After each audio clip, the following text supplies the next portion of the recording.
बिस्मिल्लाहिर्रहमानिर्रहीम। अब नेक्स्ट हमारा लेक्चर है लेक्चर नंबर 17। इसमें हम लोग बात करते हैं साइलो थर्ड थ्योरम पे। Let G be any finite group and H be Sylow P subgroup of G. If N P be the number of silo p subgroups, then np congruent to one more p and np divides the order of g। देखें इसमें जो है silo P subgroup में हमें एक finite group दे दिया जिसका order हमने सपोज किया p raise to power alpha m, और एच जो है वो इसका साइलो पी सबग्रुप है, मींस एच का ऑर्डर होगा p raise to power alpha. अब np जो है np with the number of Sylow P subgroups, np जो है इनकी तादाद है, मतलब कि ये कितने होंगे 1 2 3 4 5 ये कितने होंगे। np with the number of Sylow P subgroups ये इनकी तादाद है।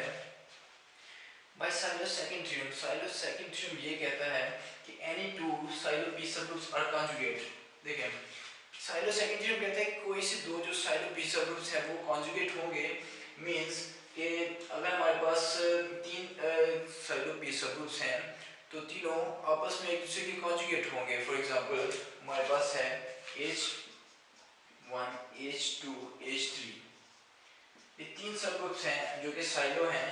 तो H1 जो है किसी एक एलिमेंट के लिए इसके साथ कॉन्जुगेट होगा, H1 किसी दूसरे एलिमेंट के लिए इसके साथ कॉन्जुगेट होगा, और H2 जो है वो मे बी वो किसी एक एलिमेंट के लिए इसके साथ कॉन्जुगेट होगा। तो देखें कि तीनों एलिमेंट्स आपस में कॉन्जुगेट जरूर बनेंगे। हम लोग इसकी पर्टिकुलर एग्जांपल लेके चेक कर सकते हैं। अब अगर तीनों एक दूसरे के कॉन्जुगेट्स हैं तो इसका मतलब है कि जितने साइलो सबग्रुप्स होंगे उतने ही उसके हमें कॉन्जुगेट्स भी मिलेंगे। तो अब यहाँ पे np जो है वो नंबर ऑफ साइलो p सबग्रुप्स है, जितने साइलो p सबग्रुप्स उतना np।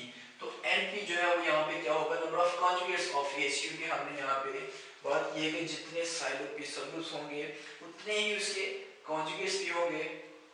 तो np अगर साइलो p सबग्रुप्स हैं तो np क्या होगा, number of conjugates of h। अब देखें np किसके इक्वल आएगा, कॉन्जुगेट्स ऑफ h। तो कॉन्जुगेट्स ऑफ h को हम लोग लिखते हैं g over normaliser of h in g, means index of normaliser. ये हमने बकायदा एक थ्योरम में प्रूव कर चुके हैं पार्ट 1 की ग्रुप थ्योरी में। अब order of g over normaliser का ऑर्डर हमने सेपरेट किया, नॉर्मलाइजर के ऑर्डर को इस साइड पे लेके आते हैं, और हमने नॉर्मलाइजर को बार बार ये लिखने की बजाय हमने इसको सिंपल n से डिनोट किया। अब यहाँ पे n का ऑर्डर हमने सपोज कर लिया कि n1 है, इसको हमने यहाँ पे पुट किया। अब देखिए हमारे पास दो यहाँ पे फिर से सबग्रुप्स हैं, एक है n जो कि नॉर्मलाइजर है, दूसरा है h। तो फिर से वही बात कि हम दो सबग्रुप से कौन सी ऐसी टेक्निक लगा सकते हैं, तो वो है डबल कोसेट्स।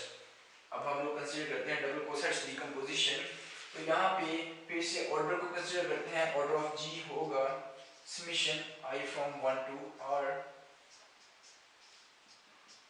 इसका ऑर्डर, और इसका ऑर्डर हमें पता है हमने कैसे ओपन करना है।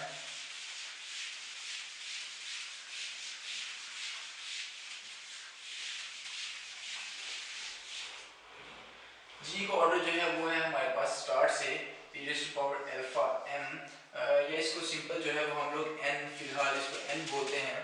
g का ऑर्डर n इक्वल्स टू जी, इसका हम लोग इसको ओपन करते हैं summation order of n, order of h over order of n intersection ai h ai inverse. अब देखें n जो है बेसिकली n यहाँ से हमारे पास इक्वल आया n1 और np के, तो यहाँ पे हम लोग इसको पुट करते हैं n1 np equals to n का ऑर्डर है, n का ऑर्डर जो है वो हमने सपोज किया है n1, h का ऑर्डर है हमारे पास स्टार्ट से p raise to power alpha over, इसका ऑर्डर हम लोग सपोज करते हैं qi, ठीक है जी। इसका ऑर्डर हमने फिर से सपोज किया qi जो है वो किसके इक्वल है, n intersection ai h ai inverse के ऑर्डर के। अब देखिए यहाँ से n1 तो कैंसिल आउट, क्योंकि n1 में i जो है वो मौजूद नहीं था, उसको हम लोग बाहर निकाल सकते हैं। अब np जो है वो इक्वल आ गया summation 1 to r p alpha over qi। यहाँ से इसको ओपन करते हैं, बल्कि इसको बाद में ओपन करते हैं हम लोग यहाँ से, चलिए इसको ओपन करते हैं पहले। np equals to p alpha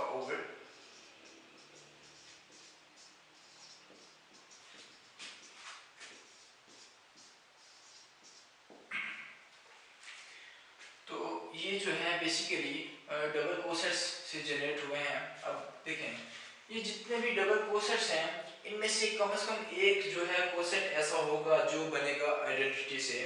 तो हम लोग सपोज करते हैं कि जो आइडेंटिटी से बना कोसेट उसको हम लोग सपोज करते हैं कि वो होगा NA1H। मीन्स कि A1 जो है वो सपोज करते हैं आइडेंटिटी है और इससे जो कोसेट बनेगा वो होगा आइडेंटिटी कोसेट NEH NH। ठीक है जी। और अब हम लोग इसको भी चेक करते हैं कि ये जो है इसमें N intersection A1H A1 inverse ये किसके इक्वल आएगा। A1 को फिर से आइडेंटिटी पुट कर दें तो N इंटरसेक्शन H और N इंटरसेक्शन H जो है वो हमारे पास H आएगा। देखें H जो है वो कंटेन करता है नॉर्मलाइजर में और इस नॉर्मलाइजर को हमने H बोला N बोल दिया। ठीक है। H जो है वो बेसिकली कंटेन करता है N के अंदर। तो H छोटा है, H जो है छोटा है तो इंटरसेक्शन में हमेशा छोटा आंसर आता है। अब जी N इंटरसेक्शन H जो है वो H आ गया। हाँ जी। तो यहाँ से हमें क्या मिल गया कि इसका ऑर्डर जो है N intersection A1H A1 inverse इसका ऑर्डर जो है वो H के ऑर्डर के इक्वल होगा। इसका ऑर्डर है Q1 और H का ऑर्डर है P अल्फा। तो देखिए हम P अल्फा और Q1 इक्वल हैं। जरा यहाँ पे बैक सब्स्टिट्यूट करते हैं। P अल्फा की जगह पे Q1 की जगह पे हम लोग पुट करते हैं P अल्फा।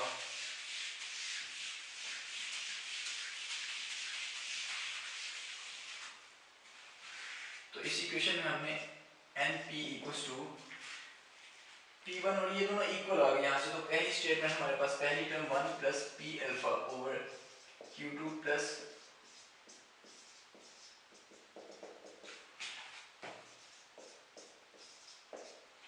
ये हमारे पास इक्वेशन बन गई। इसको हम लोग फिर से समीशन में लिखते हैं 1 plus summation I from 2 to R P alpha over Q R QI G. तो अब हम लोग यहाँ पे क्लेम करते हैं। देखें हम लोगों ने बेसिकली प्रूव करना है इसको NP को बेसिकली हमने प्रूव करना है 1 mod P। 1 mod P का मतलब है 1 प्लस XP 1 प्लस P का मल्टीपल। इस तरह की सिचुएशन होगी तो इसको कैसे प्रूव करते हैं। देखें ये जो टर्म है अगर ये सारी की सारी P के मल्टीपल्स बन जाएं तो इसको हम लोग XP लिख सकते हैं। लेकिन यहाँ पे हम लोग क्लेम करते हैं कि इसके अंदर कोई भी टर्म 1 नहीं बनेगी। मींस ये जो समीशन है इसमें कोई भी टर्म 1 नहीं बनेगी। तो वी क्लेम दैट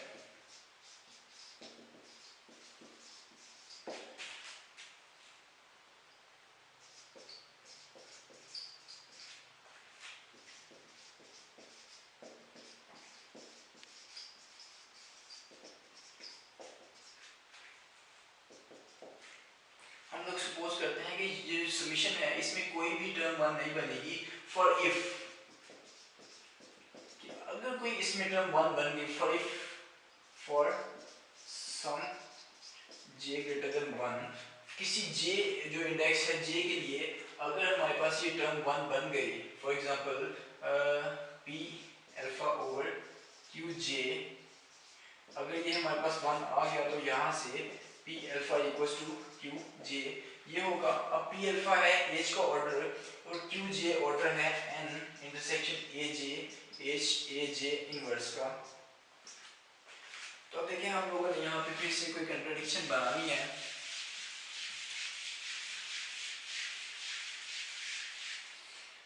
यहाँ से देखें H का ऑर्डर P अल्फा है तो हमें पता है कि H का ऑर्डर जो है वो हमेशा उसकी कॉन्जुगेट के ऑर्डर के इक्वल होता है। तो H का ऑर्डर इक्वल होगा AJ इनवर्स के ऑर्डर के because conjugates have same order equals to G. तो यहाँ से H को हमें पता है H का ऑर्डर जो है वो उसके कॉन्जुगेट के ऑर्डर के इक्वल होगा। तो H की जगह पे हम लोग ये लिख सकते हैं। तो अब AJ इनवर्स AJ इनवर्स जो है वो इसके इंटरसेक्शन के सब ग्रुप में है। तो इसका मतलब है AJ इनवर्स जो है वो इक्वल होगा n intersection A J H A J inverse के, क्योंकि दोनों का ऑर्डर सेम है तो दोनों सबग्रुप इक्वल होंगे। अब हमने इसकी और n की इंटरसेक्शन ली तो हमारे पास ये चीज़ सेम आ गई फिर से, तो इसका मतलब है कि ये चीज़ छोटी है इंटरसेक्शन में, तो this contains in n A J H A J inverse contains in n, क्योंकि यहाँ पे ये चीज़ ध्यान में रखें कि अगर h इंटरसेक्शन k का ऑर्डर हमारे पास k आता है तो k छोटा होगा, k अगर इसका आंसर k आता है तो k कंटेन्स इन h, ठीक है जी, k h के अंदर होगा। सिमिलरली अगर इन दोनों का आंसर जो है वो फिर से यही आता है तो ये छोटा है, दिस कंटेन्स इन n। अब फिर से हम लोग बात करते हैं स्टार्ट से कि अगर ये इसमें कंटेन करता है और इन दोनों का ऑर्डर भी सेम है, so A J H A J inverse equals to n, ये n के इक्वल आ गया। अब n बेसिकली था नॉर्मलाइजर, ठीक है जी, n था नॉर्मलाइजर ऑफ h।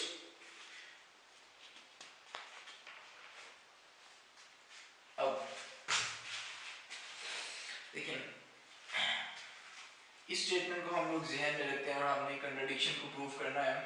तो अगर H साइडो पी सबग्रुप है जिसका ऑर्डर था p raise to power alpha, तो उसका जो कॉन्जुगेट है ए J H A J inverse, हमें पता है कॉन्जुगेट्स हैव सेम ऑर्डर, तो इसका ऑर्डर भी p raise to power alpha होगा।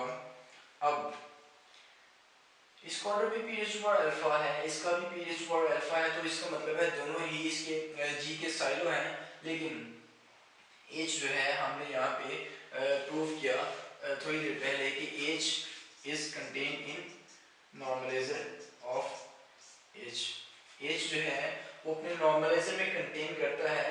तो यहाँ पे हम एक रिजल्ट को यूज करते हैं, वो रिजल्ट ये है कि यहाँ पे रिजल्ट को यूज करते हैं जो कि हमारे पास सेकंड साइलो थ्योरम की क्रोलरी है कि H अगर कंटेन करता है नॉर्मलाइजर में, तो हमने लास्ट लेक्चर में ये थ्योरम भी प्रूव किया है और H प्रॉपर सबग्रुप है, तो H जो है वो बेसिकली यूनिक साइलो सबग्रुप होगा। यहाँ पे हम लोग रिजल्ट को यूज करते हैं कि अगर एक सबग्रुप साइलो है प्लस यूनिक है तो वो नॉर्मल होगा। This is the corollary of a Sylow second theorem. और अगर हमारे पास एक सबग्रुप साइलो है और वो नॉर्मल भी है तो वो यूनिक भी होगा। अब यहाँ पे हम लोग जो है वो बात करते हैं इसकी सेकंड केस की।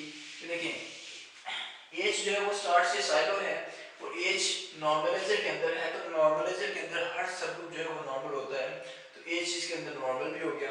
अगर H साइलो भी है, अगर H नॉर्मल भी है, तो H जो है वो यूनिक साइलो सबग्रुप होगा। अब H अगर यूनिक साइलो सबग्रुप है तो H और ये दोनों सेम होंगे क्योंकि दोनों साइलो सबग्रुप हैं, लेकिन हम लोग बात कर रहे हैं कि H जो है वो यूनिक साइलो है। अगर ये यूनिक है तो ये दोनों डिफरेंट नहीं हो सकते। This means that H equals to AJ H AJ inverse. यहाँ से एक J को इधर लेके आए H और यहाँ से आ गया AJ equals to AJ H। This means that AJ belongs to normalizer of H जो कि n हमने स्टार्ट में बोला है। अब AJ अगर n का मेंबर है, दिस मींस दैट कि n AJ H जो है वो देखते हैं क्या बनता है। अगर AJ जो है वो n का मेंबर है तो AJ को n से हम लोग मल्टीप्लाई करते हैं तो हमारे पास आंसर में फिर से n आएगा और इस NH को हम लोग लिख सकते हैं NEH, तो ये बनेगा NA1H, क्योंकि हमने स्टार्ट में सपोज किया था कि A1 जो है वो आइडेंटिटी होगा। तो यहाँ से जरा कंपैरिजन करते हैं हम लोग, तो AJ जो है वो इक्वल आ गया A1 के। This means that J equals to 1। लेकिन हमने इसकी स्टार्ट में सपोजिशन की थी for some J greater than 1 कि J 1 से बड़ा होगा, लेकिन यहाँ पे J 1 के इक्वल आ गया। So our supposition is wrong क्योंकि ये दोनों स्टेटमेंट्स जो हैं वो फॉल्स है आपस में, तो यहाँ से हमारी सपोजिशन रॉन्ग है। तो हमने जो सपोज किया था कि जो समीशन थी, समीशन में कोई भी टर्म जो है वो 1 नहीं हो सकती। हमने सपोज किया था कि किसी J के लिए वो टर्म 1 होगी, तो उसके लिए हमारी कंट्रडिक्शन आ गई। दिस मीन्स दैट कि N P equals to 1 plus summation I from 2 to R P alpha over Q I. इसका मतलब है कि इस समेशन में कोई भी टर्म आइडेंटिटी यानी कि 1 नहीं हो सकती। This means that this is the multiple of p, तो इसको हम लोग लिखते हैं xp। तो ये x का p का मल्टीपल बन गया। तो यही हमने प्रूव करना था, np is congruent to 1 mod p। अब जो लास्ट इसका पार्ट है वो ये है कि np जो है np डिवाइड करेगा ग्रुप के ऑर्डर को। अब देखिए बेसिकली np जो है वो इंडेक्स ऑफ नॉर्मलाइजर था। हमने जो स्टार्ट में सपोज किया कि np हमारे पास बना था g over normaliser of h, ये बना था हमारे पास। तो बेसिकली np जो है वो नॉर्मलाइजर का इंडेक्स है। तो हमें पता है कि इंडेक्स जो है वो ग्रुप के ऑर्डर को डिवाइड करता है by Lagrange theorem. This implies that np divides the order of g। So this is our required theorem. ये जो चीज़ें समझने वाली हैं ये यहाँ से आप समझ सकते हैं। और ये जो बाकी इंग्लिश में ट्रांसलेशन हम लोगों ने करनी है ये खुद से करनी है, ये हमारी सेल्फ राइटिंग है। बाकी मेन डाटा जो है वो इसका यही है और आपने बिल्कुल सेम इसी को फॉलो करना है। नोट्स पे थोड़ा सा डिफिकल्ट है।